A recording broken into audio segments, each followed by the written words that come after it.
To perform the glute ham raise here at JP's gym, there's a couple of things we need to make sure are in place. The pads and plate need to be in a position where we can maintain good knee flexion and past 90 degrees. That's us bending the knee. There's a yellow button below the camera that you can't see.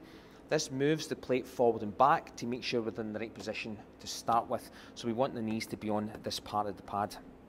Take yourself up, have the feet hip width apart, and you'll notice, or we want to be in a position where the balls of the feet are on the plate and not really the heels to start with. So, as mentioned before, glute ham raise we suggest it targets mostly the glutes, although it's actually primarily a hamstring dominant movement, but it also targets the calves and the glutes as well. And it's going to depend on where you finish on this exercise also, or at that end range.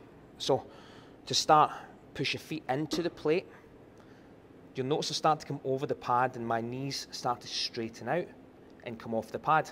So, in this position, my abdominals are engaged, my glutes are engaged, and then to come back up, I'm driving my feet into the plate, bending at the knees, and really contracting the hamstrings as hard as I possibly can while maintaining good hip extension.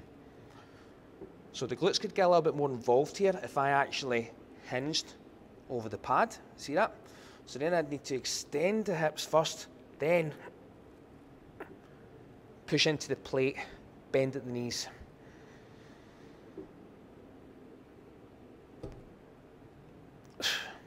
So I'll just show you one incorrect. If I go forward and don't maintain tension through the hips and hamstrings, and then drive back up and from the back, from here,